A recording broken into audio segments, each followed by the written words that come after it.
Good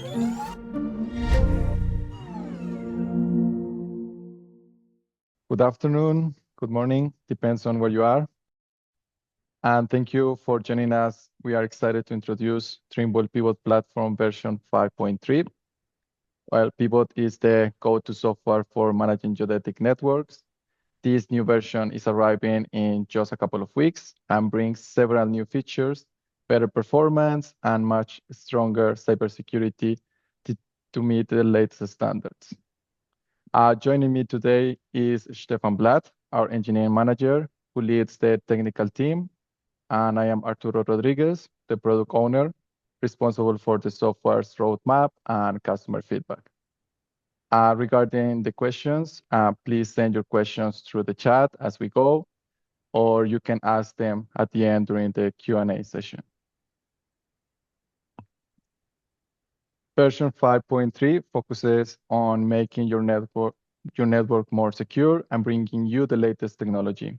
We have organized these updates into three main areas. So the first one, new technology. We have added features like jamming and spoofing detection to protect the integrity of your data. We also now support NSRS modernization and include deformation models, making your operation smoother and more accurate. The second one is better security. We have significantly enhanced it with the addition of multi-factor authentication and reCAPTCHA version 2. On the back end, we are utilizing up-to-date JavaScript libraries and have upgraded to TLS 1.3 for the highest level of data encryption in transit. The third one is compatibility with the latest data formats. Pivot Platform 5.3 ensures full compatibility with essential new data standards, specifically RINEX 4.01 and QZSS NREM. But there is something I want you to take with you from this presentation, and it's that with Trimble Pivot Platform, your network is high precision, up-to-date, and secure. My colleague, Stephan Blatt, is going to take over and explain us in detail the new modules, detection of jamming and spoofing in Pivot. Thank you, Arturo. Cody, could you give us a quick update? Can you hear? I guess you can. All good. Good. Before we're going to talk here that much, if nobody could hear us. So I will give you an introduction to jamming and spoofing. That's a new feature that we have implemented with Pivot 5.3. Before we start, I want to be a little bit clear on the vocabulary here. So with jamming, we understand the interference of intentionally or unintentionally to GNSS signals. Jamming makes the signal not being used anymore. Here we have a map where planes, while they are flying, report the thrust they have into their GNSS position over time and position. And we can see that currently in the area of political interest, like the borders Ukraine to Russia, or in the area of Israel, there is currently a lot of jamming going on, and that's picked up by this map. Next one, please. Next thing is spoofing, where the signal is modified in a way that it can be used by the GNSS receiver, by the positioning device, but the resulted position is far off the truth. So here we see the circle displays the position of a really true located GNSS receiver, while the brown directory here that we see is the position which is calculated epoch per epoch. And we see how big the damage, so it can go via, the position can change up to 1,000 kilometers or more than 1,000 kilometers just due to spoofing. Next slide, please. To detect jamming with Pivot 5.3, we have basically implemented 4 KPIs to determine the probability of jamming activity within one frequency band. I will come to frequency bands in a second. The first KPI is the SNR, signal to noise ratio, which indicates the quality of the signal. The second one is the power spectrum, where we can see how the power of the spectrum is distributed across the different frequencies. Then The reliability of the SNR is visualized by the standard deviation of the SNR. And last, the loss of log indicator, which means how often has the connection between satellite and receiver been disrupted due to loss of quality. Next one, please. Frequency bands. So on the left-hand side, you see the frequency bands. And on the right, more righter side, we see how these which frequency of each satellite systems are represented in these frequency bands. And just by this list here, we see that the frequency band L1 and L5 has the most impact on the available satellite systems. You may ask, or you may detect L2 is not there. L2 is currently used for flex power with respect to GPS. That means as soon if flex power is enabled and a satellite is crossing an area of interest, the signal gets increased or decreased, or the strength of the signal gets increased or decreased. So, and we do not want to pick up flex power activities as jamming detection. So that's why we ignore L2 signal for GPS and QZSS. Next slide, please. First KPI I want to explain a little bit more detail is the SNR, signal to noise ratio. And as stated already, it represents the signal quality. The higher the value, the better the signal. SNR values strongly depend on the receiver type as well as on the satellite elevation. So to make them comparable, we must apply corrections before actually making use of them. This is done currently within Pivot Platform before we do any kind of calculations. On the right-hand side, we see a plot how the SNR correlates to the elevation of the satellite. So the higher the elevation of the satellite is, we see the SNR increases, meaning the smaller, the shorter the way the satellite travels between receiver and satellite, and less impact we have, for instance, by ionosphere and troposphere. Next slide, please. The power spectrum. So Trimble Alloy provides the functionality of the power spectrum analyzer. And what we do is we have a look at the frequency bands, in this case here, at the frequencies of the L1 frequency band as this example. So here we have the at 50. Oh, you don't see my mouse, right? Or do you see my mouse? No. Okay, then I have to explain. So at 1575, we have the frequency for GPS, QZSS, Galileo, and Beidou. And on the right-hand side, we have the frequency where the cloner satellites are available, and we monitor the values at these frequency bands of frequency values of interest. These additional information are added to the RT27 data stream by the LO with firmware 643. And the overhead that you have by sending these data is roughly 3%.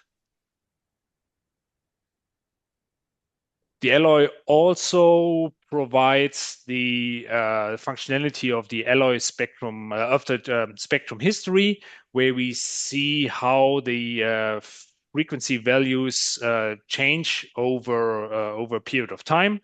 Left hand, we have again the frequencies for GPS, QZSS, Galileo, and Beidou, and between these two brown stripes on the right-hand side, the ones for Galileo. This picture here, we are not making use of these data. It's just for visualization and easier understanding of the what the frequency and their changes mean. Next slide, please. To detect spoofing, we calculate a so-called SPP, single point position, for each constellation individually. If spoofing is happening, spoofing affects an entire satellite system. That being done, then we have for each satellite system, we get a position and we can calculate the offset in meters to the entered coordinate. That's the beauty.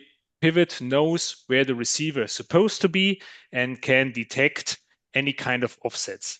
If these offsets exceed certain thresholds, we can trigger alarms, and we can also remove observations which are affected by this. All this is done before the RDA, raw data analysis, that is already part of Pivot to be able to detect it. So we are taking all observations, also the affected, for spoofing detection into account. Next slide, please. As I said, spoofing mitigation is already part of the RDA. So we know the receiver position, we know the position of the satellite. If the satellite is affected by spoofing because there's some spoofing device close by,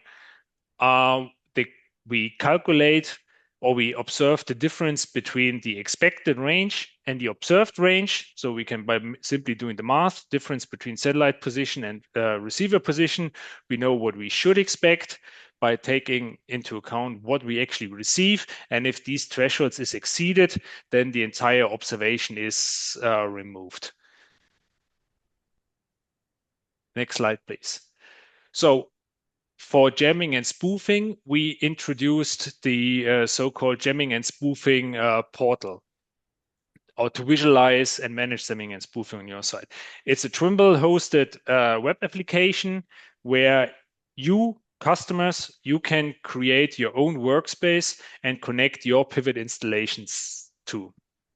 It's an invitation process for onboarding, and we will provide you access and also help you with the setup.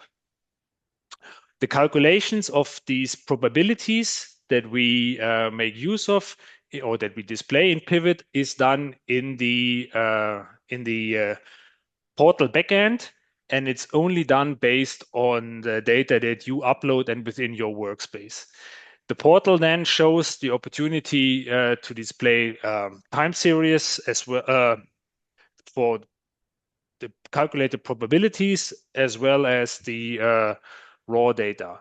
It allows you also to filter for a certain station, frequency bands, and also per KPI. Next slide, please. The workflow on the left-hand side, we have the Pivot installations or your Pivot installation. On the right-hand side, we have the portal. So Pivot computes jamming data for each of the stations, uploads it to the portal, and the portal calculates based on the uploaded data probabilities, taken into account calibration values, I will come to that later, and sends jamming probabilities back to Pivot. Spoofing data are calculated within Pivot for each constellation individually, uploaded to the portal for visualization, and then the latest spoofing and jamming probabilities are in Pivot used to visualize and then also to trigger alarms if it's configured. Next slide, please. Calibration.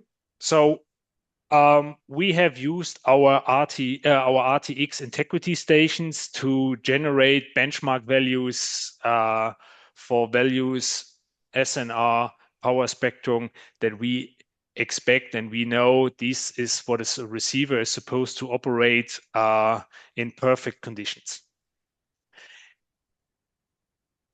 The RTX fast integrity, Nick, no, go one back, please. RTX fast integrity stations are Trimble alloys in hand-picked locations where we ensure that we have open sky environment, constant internet connections, and the really good SNR values. Based on these stations, we generated the first calibration points, calibration values, but we have the opportunity to override these for each receiver and antenna combination, if possible, based on the data that you uploaded. These override and also this calibration handling is done by our experts. Now, next slide, please. Here we have an example of customer data which are already uploaded to the portal from an installation in Poland. And if you log in with the into that workspace, you can see an overview with calculated probabilities and also a history chart over all stations which are contributing to that workspace. In the lower section with the history, we see there is this red area reoccurring, actually, if you zoom out for a longer period of time, for one particular station, which is affected by jamming over and over again. So if you go to the next slide, we can look for this particular stations in more detail. So we can filter for stations on the history tab of the portal, as well as for frequency bands. We see overall probability, we can see probability per frequency band, and we can see also the probability per KPI. And so here, for these stations, we zoomed in into this particular area here, where we see the overall probability is increasing, and we see that the probabilities for frequency bands and then also for nearly all KPIs are increasing as well. If we go to the next slide, please. Looking into more detail of the increased jamming probability, we can see that it's nearly all frequencies are affected apart from L1. L1 is the purple one which stays on the bottom. Next slide. And if we compare the L1 observations or SNR values with the L1 probability, we see there is no probability of jamming. And we can also, in the raw observation, we can also see hardly any effect. If we go to the next slide and we have a look at one frequency band which is affected by jamming, in this case, it's the 6 band, and we look at the raw observations, as we get the data from the receiver, we see as soon as the probability increases, or vice versa, we see a drop in the SNR values for all Galileo satellites, and that is reflected by an increased probability for the 6 bands. So this there has probably been some jamming attack on that stations, and that is reflected in the increased probability. Next slide. Here we have an example of a network or a few stations of a network in Israel, which are also affected by jamming. And that customer was complaining that the fixing performance of the RTXNet processor drops from time to time for certain stations. And looking at this, we could see that GPS, GLONASS, and Galileo has been affected on the has like lower fixing performance for 2 periods of time. Next slide. Looking at the probability for that particular affected station, we see that we have an increased jamming probability on L1, which matches nicely with the lower fixing performance of the processor. Next slide.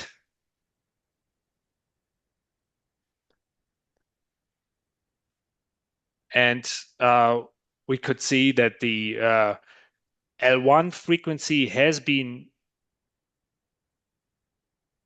jammed.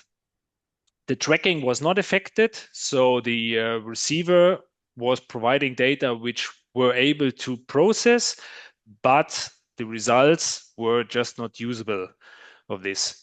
And this applies in this example here for GPS, GLONASS, and Galileo. Observations that we currently detect higher jamming probability are not yet removed from the processing. So we trigger alarms on it, we visualize it, but they are not removed yet. And yeah, that also shows that the portal and also the detection of jamming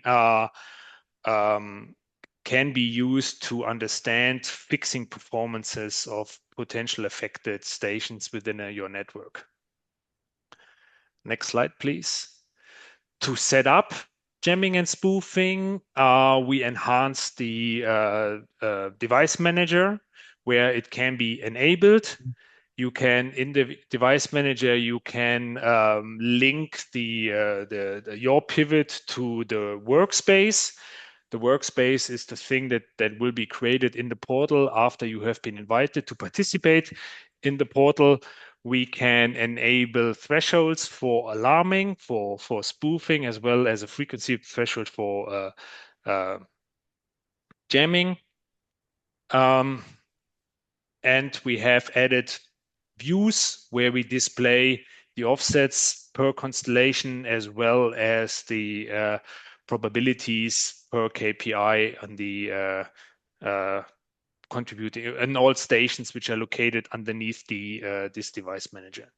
At this point, jamming and spoofing can only be calculated for the listed receivers down here. Next slide, please. So these are the two additional views in the device manager where we have the station names all the way on the left-hand side, and then the probabilities of jamming, and further down the offsets per satellite constellation.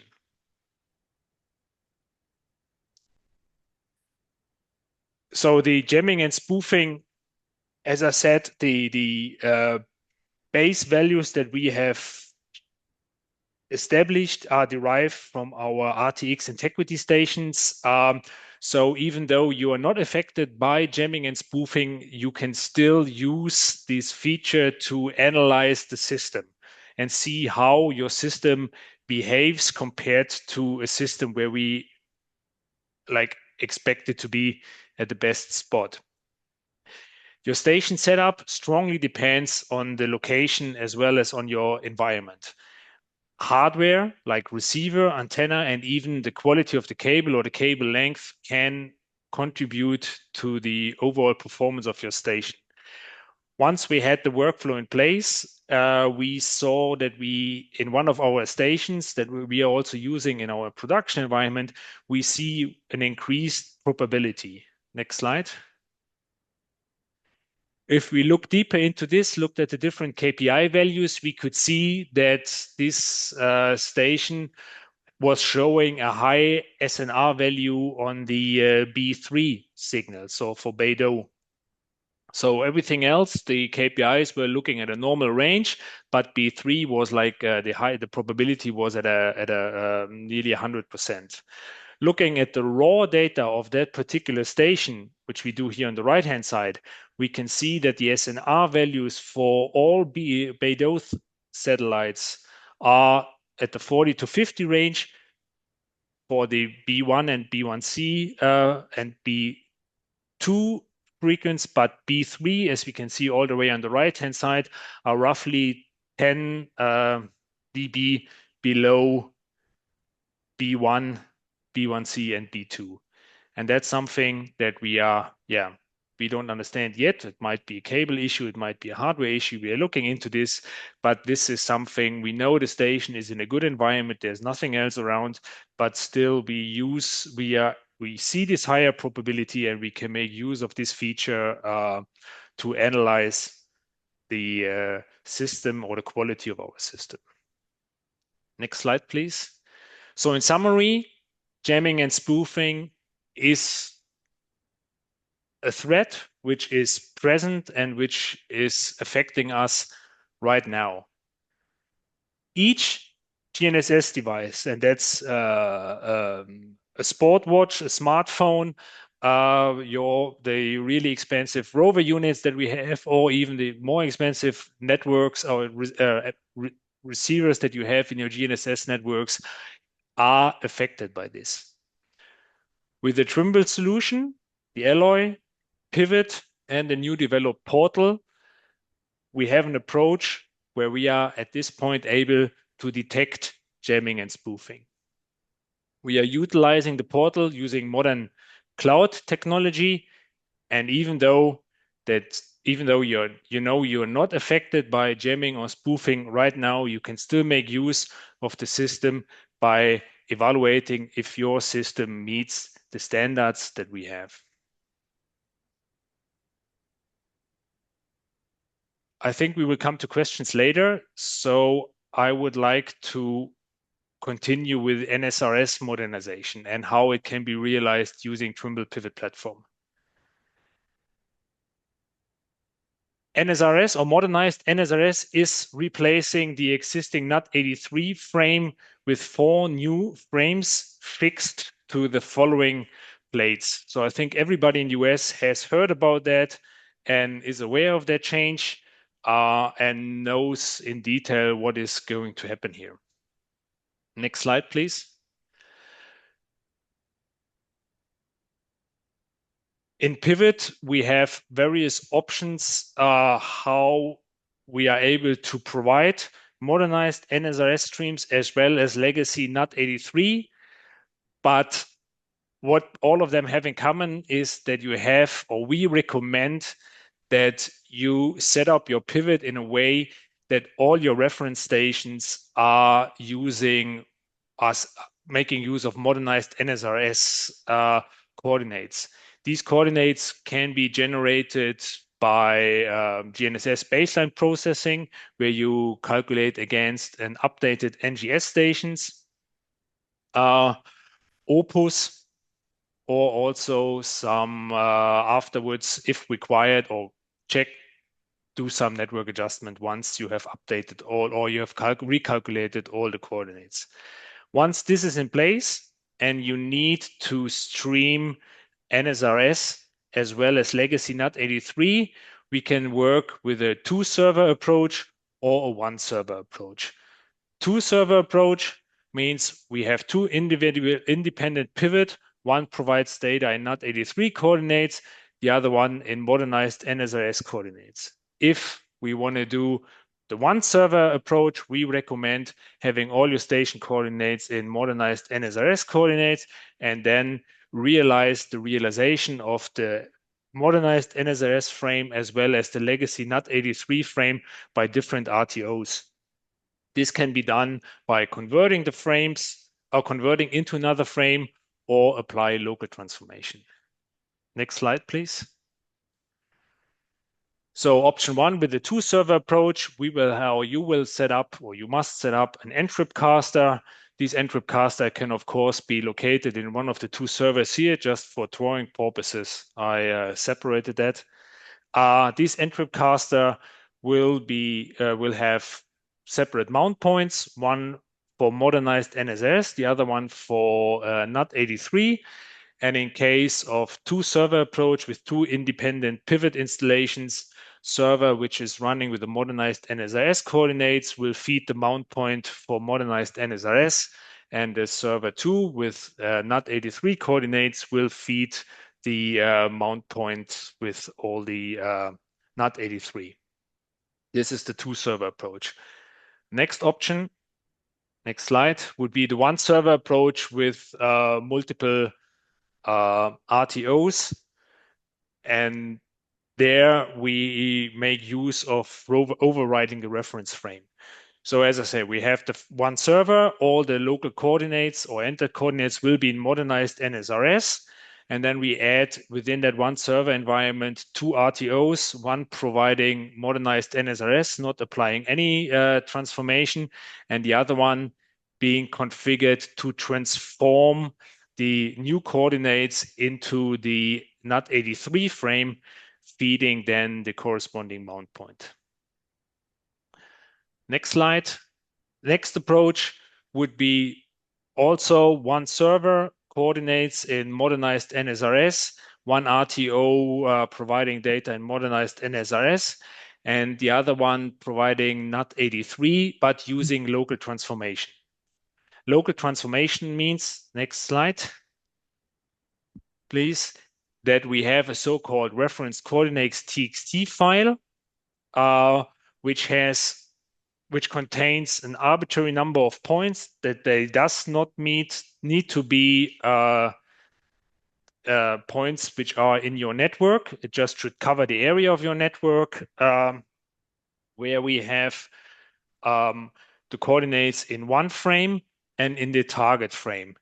And with these file in place for each connected client, the coordinates that are sent out for the physical base as well as for VRS are transformed using a Delaunay triangulation, and the calculated derived eccentricities based on the point groups which are in the reference coordinates files are applied to the reference frame coordinates. So in RTCM message 1005, 1006, and the PBS position 1032, I think. Yeah.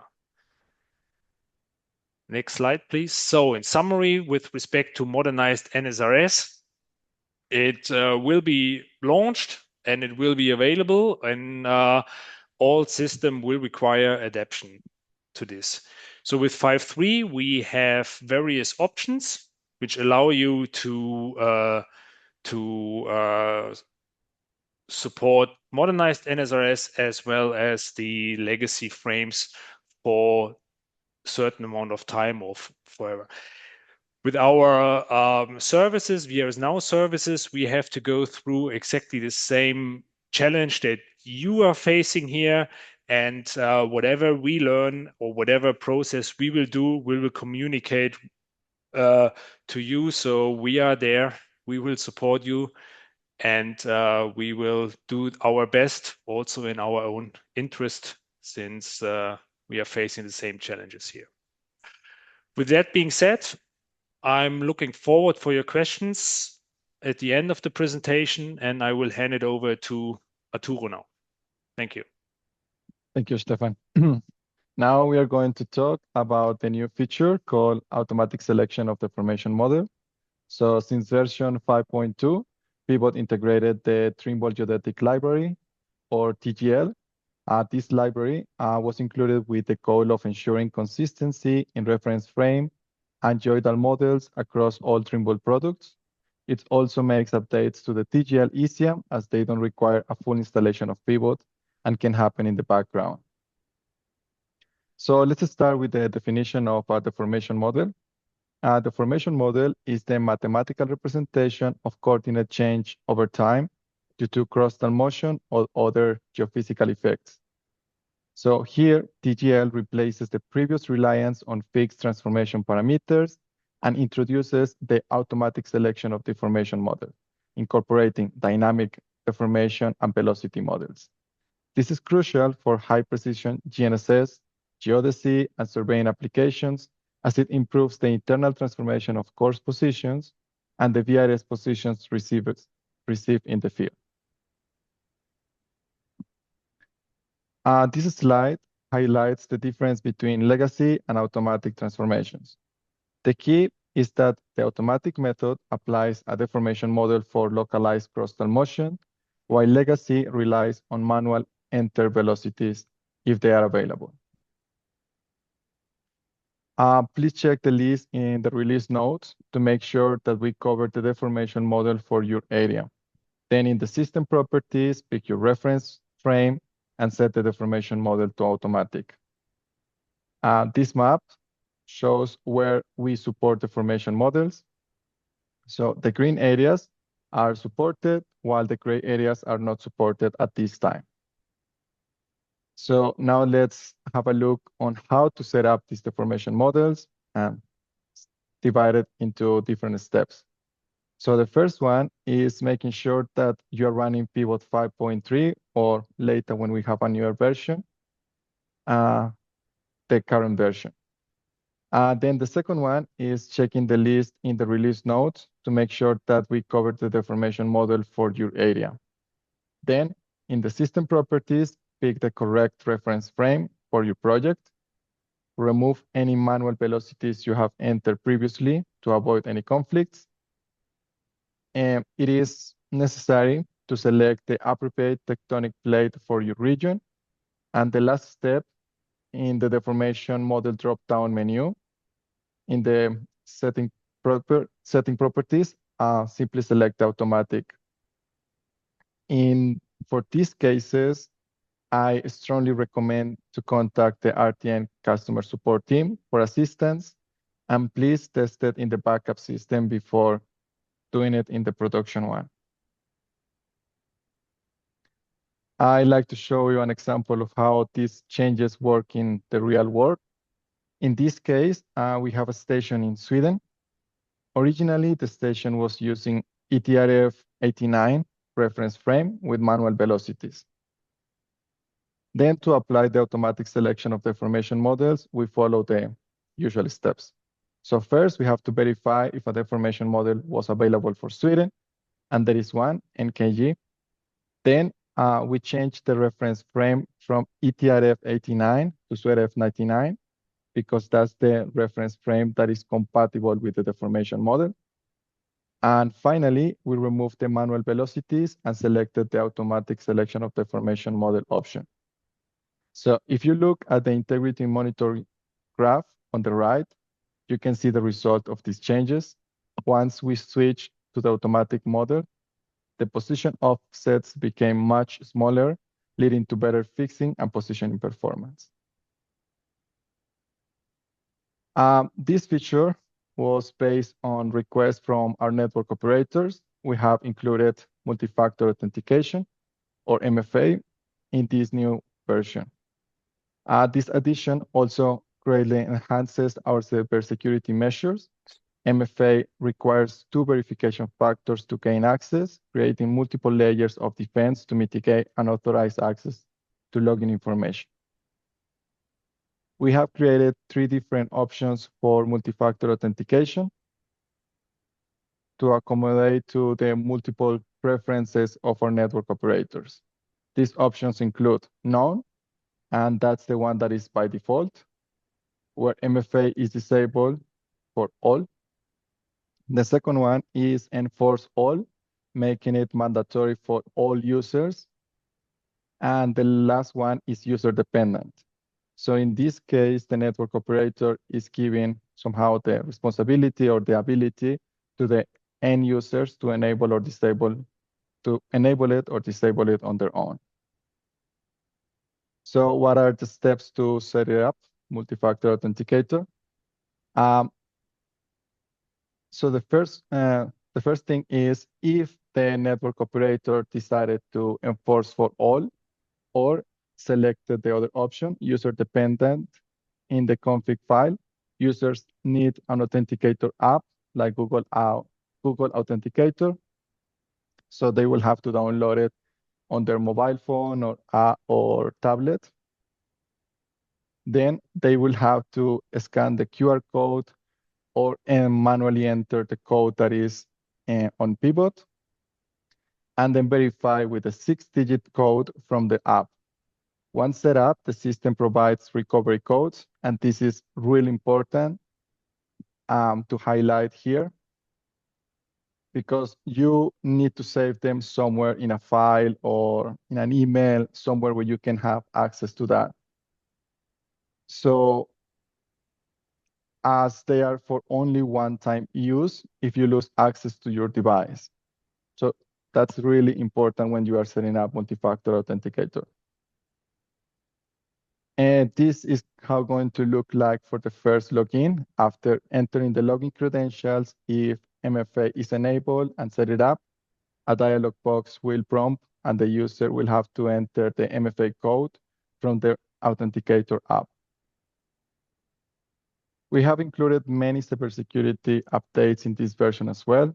The release notes are quite long. It's around 50 pages, 50. It's because we really did a lot on this release. It's one of the biggest release in the last, let's say, 10 years. So we recommend you to take the time to go through each one of them. And if you have any questions, please send us an email or contact our RTN customer support team. One of them is that we have updated all our internal JavaScript libraries, including jQuery and AngularJS, to the latest versions. This ensures that the platform is running on the most modern and secure foundation possible. We have enhanced how data moves through the system by adding support for FTPS and HTTPS across key modules like ephemeris download and code bias calibration. We ensure that your information is fully encrypted and secure while it's being transferred. We have integrated as well Google reCAPTCHA version 2 into our platform to close a potential exploit. In this case, by requiring users to complete a verification check before a reset email is sent. So now if you want to reset a password, you need to verify that you are a human before sending again another email to your email address. This release as well is focused on adopting new formats and security standards to keep Pivot current. And while the release notes detail all changes, we are highlighting the most significant additions only. So the first one is Rhinex 4.01. So full read and write support is now in place across core processing modules like storage, ref data shop, and post-processing engine. We have added as well support for QZSS and REM messages. These improve rover satellite weighting and precision estimations in network RTK solutions. And Pivot now support TLS 1.3 for all communications, delivering enhanced security and better performance for encrypted data transfer. This is just a quick reminder about TNMS as we continue to add customers. We presented these dimensions, I think 2024. Now, and if you see the images, you will see that we have customers using TNMS in Europe and the US. And this is a managed service that simplifies IT infrastructure and network management for customers, both new and existing. So if you are interested, please contact your sales person for Trimble, and they are going to give you more information about this. This is another update about the firmware 6.43 for Alloy that is now available. This firmware introduces major cybersecurity enhancements.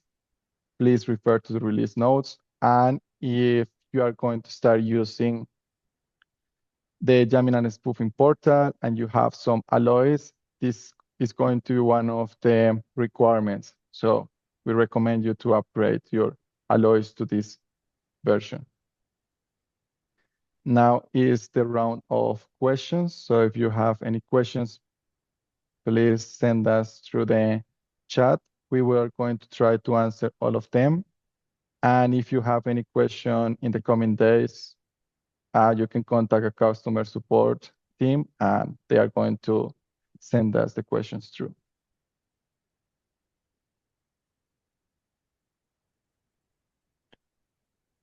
Okay, currently we have one question in the chat. It's from Craig Hazelquist. I hope I pronounced that correctly. It's concerning the deformation models and what if region straddles more than one continental plate? So I guess that's if you are, for instance, in California and you have parts of your stations which are on the left-hand side of the San Andreas, what do you call it, gap, and the other one on the right-hand side, the automatic deformation models are able to cope with that. So if you have an RTX engine and we are doing positioning in the RTX frame, and then you have to convert into a local frame, corresponding deformation values will be will be applied. To do so, you must, as Arturo mentioned, you must have a reference frame selected where the support of deformation models is in place. So that's for the monitoring purposes. In case of VRS and which data you are sending out, we would recommend to set up your system where you, based on the location, ensure that you choose either, based on the rover location, you ensure that you choose either one physical base on one part of the plate and the other physical base on the other part of the plate. That can be realized in Pivot, and yeah, support is happy to help you out there in case there are more questions. Yeah, there is. Thank you, Stephan. There is a second question from Gavin Schrock. Will automatic deformation dynamically change the station coordinates in the receiver modules variant from published? One second. Or is this deformation applied in the background? So the coordinates that the network operator enter in the course station, they are not going to change. Let's put it like that, in the background for the other calculations, but the coordinates are not going to change.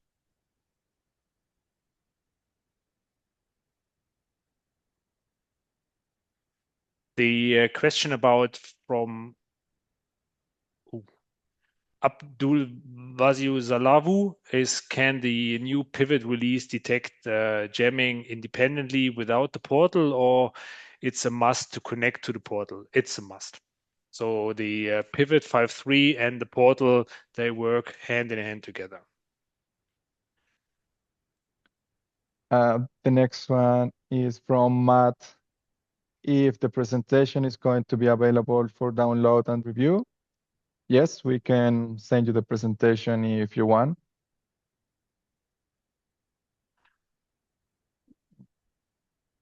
Oh, now they're coming. Now, yes. how does RTX engine in real time works with the deformation model? RTX as well as RTX PP engine are both making use of deformation models, and the engines themselves, they provide coordinates in ITIF current or in the RTX frame. And then the information from the station, which frame and which plate is the station located on, are used together with deformation model. Again, if a deformation model is present for that station or for the reference frame the station is located on, to convert ITF current coordinates into the local frame. So everything as it was with before, where we had velocities in place, is now it's taken, the deformation model is taken into account to do the comparison between the local coordinates and the RTX coordinates. There is another question from Nir. Is jamming detection an additional module to purchase with a Pivot license? Yes, we are going to provide the module for free until June 30 this year. And then after that, if you want to continue using the module, you will have to pay for it.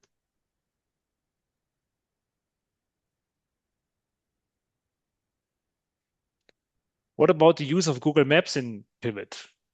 Google Maps are used in Pivot again. Yes. So yeah, we fixed that issue, and we can finally announce that the web interface in the Pivot UI is yeah, supporting the maps again. In this new version, are there any improvements in the web interface, including subscription and user management? No. No major, no. No, there are not going to be. There was a patch Is that thumbs up for no change? There was a patch with some improvements, but in this major release, no.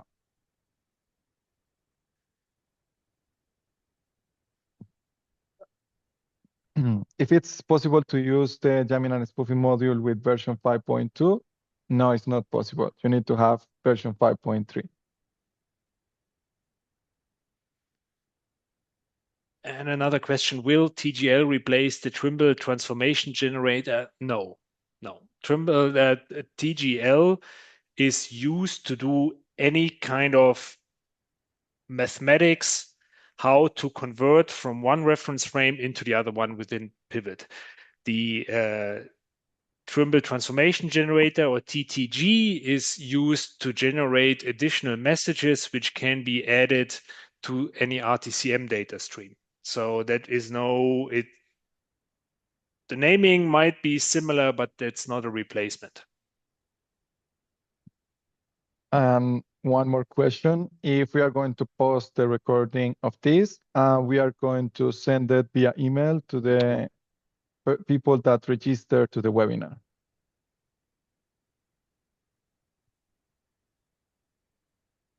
Are there any? Correct. Oh, sorry. Yes. So there was another.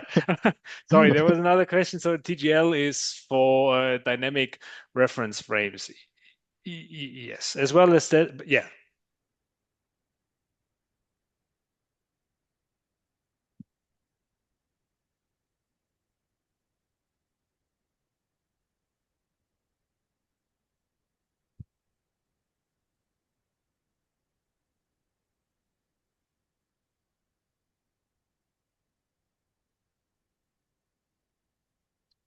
When will it be out officially? We expect to release 5.3 in 2 weeks.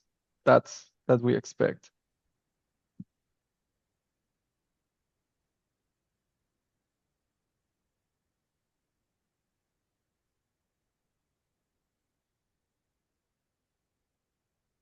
Is there an RTN user group meeting in the works for North America?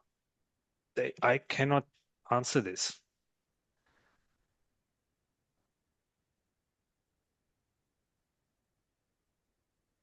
I cannot tell. We will get back to you with this information. Yeah, regarding to the slides, we are going to provide as well the slides to the people that register for the webinar. Okay. Arturo, can you go to the slide with the spoofing map?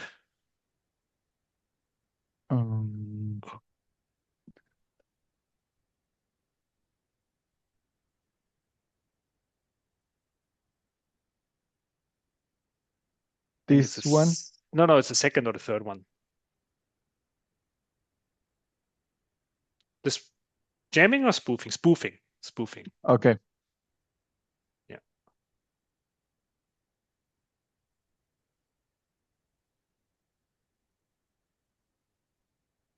That was requested by Peter.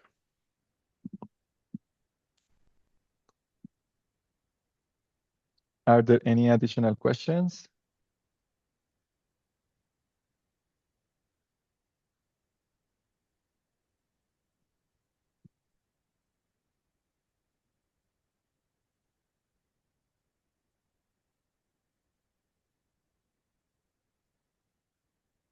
All right, sounds like no. I have another question. If the jamming portal can be used with competitor receivers. So there are some specific references that can be used with the jamming and spoofing portal from the competitor receivers. They are described in the release notes.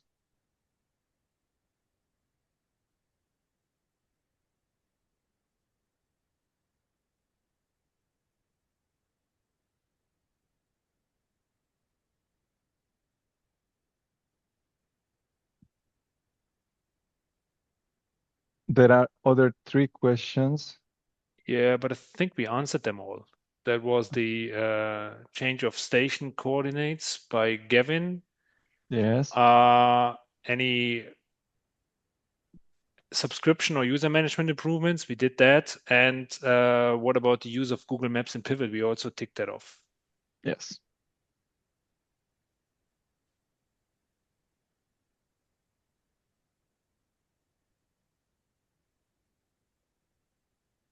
So if there are no other additional, there is another one. One, yeah.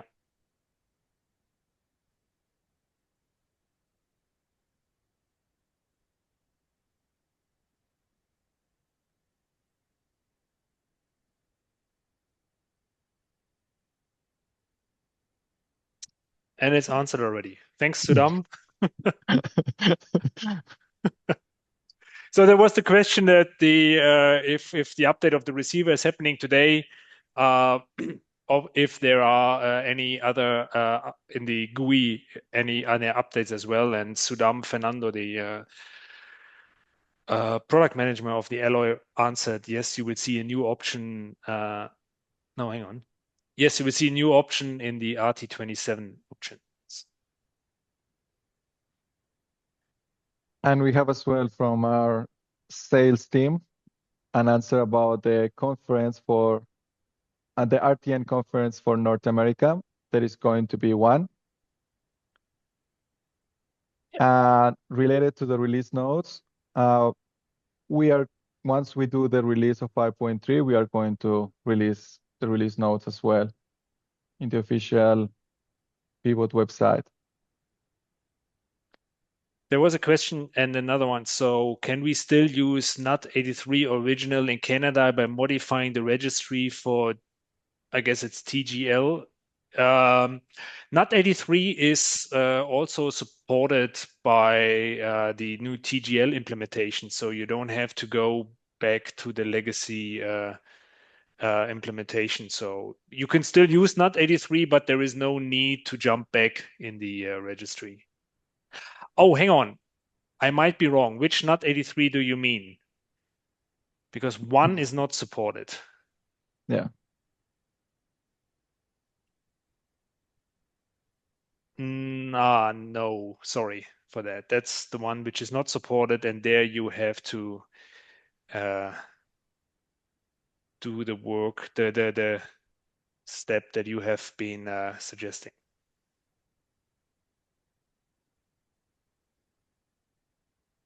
But we will let us check on this one. And I personally don't like that modifying the registry is a solution. So we will get back to you on this topic.